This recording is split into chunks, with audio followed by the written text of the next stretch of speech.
So guys, meron kami bagong dating na speaker na MCI 525 Plus ng Mediacom.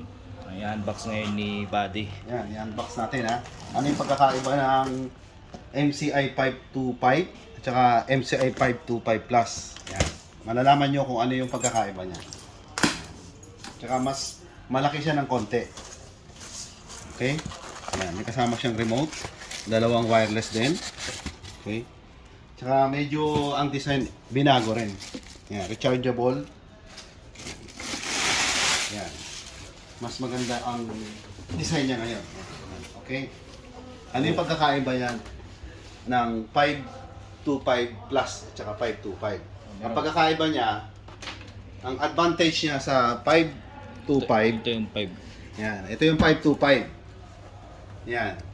Ito yung 525. Ito yung 525 Plus. Ang pagkakaiba niya, nilagyan siya ng tweeter para mas maganda ang sound ng quality.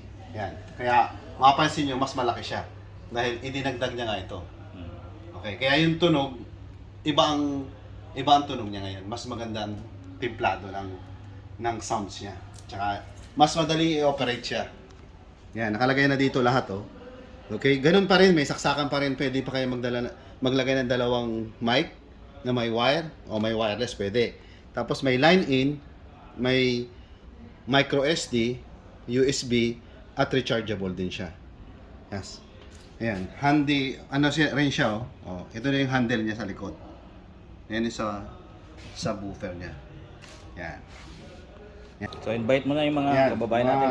Mga kababayan, bili na kayo. Mas maganda ang quality ng tunog nito kaysa sa 525. Ito 525 Plus. Mas advantage yung sounds niya. Mas maganda.